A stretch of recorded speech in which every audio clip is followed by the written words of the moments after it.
What's up, everybody? I'm back at the shop, aka my yard. I had a good weekend down at cruising the coast in Mississippi, but gotta come back, gotta pay the bills, you know what I'm saying? So I got something I want to show y'all, so check it out. I got something that I've been doing a lot of reading about and doing a lot of YouTube videos, a lot of checking up on, been looking at them for a while, just never got around to getting one. And what I got was this thing right here, oil catch can. I got one for the Gladiator and one for the JKU. Well, the JKU ain't back. I keep pointing back there like it's back there, but it's not. But I got one for both of them. Now this one is for the JKU. It's the same thing, just probably going to connect different. I haven't put it on the JKU, obviously, because I got it in my hand, but the one on the Gladiator, I've already put on. So what I did was, I put the one on my Gladiator right before I went to cruising the coast. And I put it on right at about 100,000 miles, 100,000, 417 or something like that. And now, I put almost 2,000 miles on it with going there and coming back. So what I'm gonna do is, I'm gonna show you how it goes on. Well, I'm gonna show you what I did to get it on there. And we're gonna pull and show you, we're gonna unscrew the canister off of this one and see how much oil is accumulated in that catch can over the last 2,000 miles. Now, what I did was, when I researched these things, I had to look and find out, which one was the best one to get. I saw these one with 3 different inlets, 2 different inlets, and all this other stuff. Didn't seem like I really needed to get one that extensive where it had 3 different inlets and all of that. So I just went with whatever one most were going with online. You know how online can be, but I did it anyway. Now, before I go any further, let me throw this out there. I don't know if there's any real benefit. Well, let me change that. I don't know if there's going to be any real benefit on mine. But from what I've read and from what I saw, doesn't look like it can really hurt. I could be wrong there too, but we're gonna try it out anyway and see what happens. And the results that we're gonna check today is gonna be over the last 2,000 miles. Now the way it works, y'all, it's not that complicated. Canister, inlet, outlet, bronze filter in there, baffle, oil goes in, air goes in, going through the PCV valve. Comes out, filters it out down there, too easy. Screw that back on. So it stays in there, got a rubber seal there. It's got a dipstick you can check to see if oil is going in there. So if you want to know more detail how these things operate, go online, check up on that. Not going to go into detail about that. Not going to go into detail about this because there's 100,000 videos online, and this is just going to be 100,001. I got you. So let me show you what I got. Oh, one more thing before I get started. What I need y'all to do is go to the bottom down there, click like, and click subscribe. Now, let's get into this. Now, I got this thing online, and I'll post a link down at the bottom. You can order yourself one. And it comes with pretty much everything you need to hook it up. It comes with all of your ports. You screw into there. It goes onto your hose. It comes with your Allen wrench to tighten a couple things up. It comes with a bracket to mount it somewhere, wherever you choose. It comes with Teflon tape for the threads on all of the connectors. And all you're gonna need is a screwdriver or a socket or wherever you're bolting it at to your rig. So it comes with everything. But I will tell you something else. If you run out and go down to AutoZone, because the hose that comes with it is a 3/8 hose. If you go down to AutoZone, you can buy this. Look at that. 6 feet of 5/8 hose. If you get this 6 feet of 5/8 hose, come in this package, you're good to go. This is all you need because the one that comes with 3/8 is not gonna work. Saw a few videos where you have to do a lot of cutting and everything. This right here, you ain't gotta cut nothing. Well, on the JT and the JL. I don't know about the JKUs because I haven't done it yet, but on the JTs and JLs, you ain't gotta cut nothing. And I'm gonna show you why. This is your stock PCV valve hose. Goes up in there, curves all around. You have to snake it out and pull it out through other stuff. And once you get it out,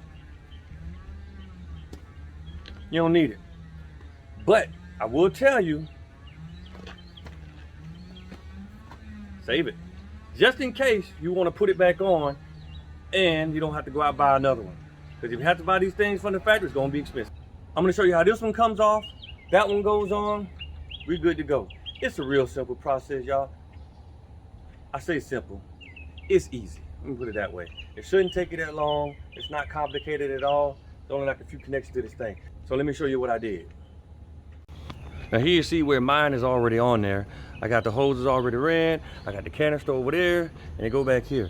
Now here's what I was talking about.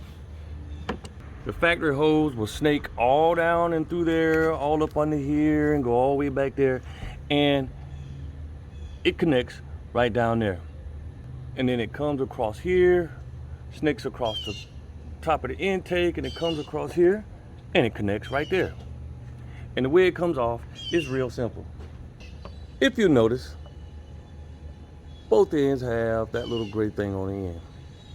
And what that's for is just a quick connector. And when you want to get it off, press that in, slides right off. If you want to put it back on, stick it back on, clamp right on. Boom. Too easy. Now the reason I gave you all the advice of using the 5/8 hose is because with the 5/8 hose, it just slips right on there. You don't have to cut anything. Well, you got to cut this hose because it's 6 feet hose, but you just got to cut it to length. It'll slide right on there. Put your clamps on there, tighten them down, and you are good to go. You just got to find a way to reroute it. And first I thought maybe I shouldn't reroute it across this, but then I said, well, you know what? This is plastic anyway, and the other one was routed across there. So there's no issue with heat getting to it. So I came over here, and this is where I mounted the canister. Now, I really need to mount it somewhere else or bring it out a little bit further here, because I found out that trying to get to there is a little bit complicated. But right now, what I'm gonna do is I'm gonna take that canister off, because like I said, it's been about 2,000 miles. We're gonna check the oil level and see where it's at. So let's get into it. Like I said, they got a little dipstick right here. Unscrew it, and if I pull it out and look at it, that might have came out wrong. It shows that there's oil on there, so there's something in there. So let me unscrew this bad boy and see what's in there.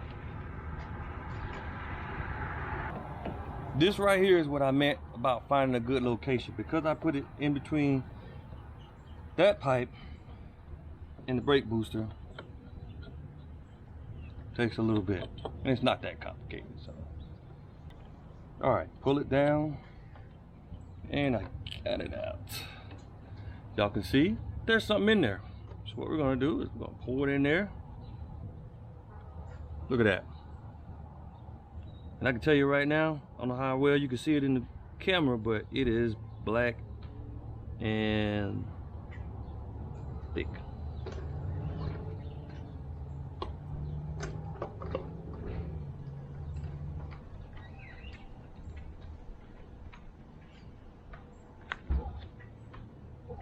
Take this, and that's after a couple thousand miles. So all right, got that back on. Just for video, got a plate, and I'm gonna pour it in here so you can see it against the white background of the plate. Look at that. And that's all from a couple thousand miles. So it does something.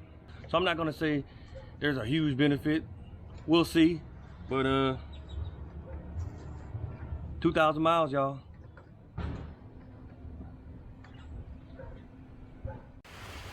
Well, that was it. That was the install on the Gladiator. Still got to do the one on the JK. Like I said, it wasn't that complicated. Kind of easy. Just as long as you got the right tools, got the right equipment, you can go ahead and get it done. Over time, maybe I'll do another video, update y'all on the progress, see if anything's changed, and I'll let y'all know what's going on. I'll post a link to the bottom. You can get you one, put it on your rig, see if it help you out at all, see if there are any long-term or short-term or whatever benefits for you, and keep it moving from there. As for me, I'm out. Y'all stay safe and go change your life. Peace out.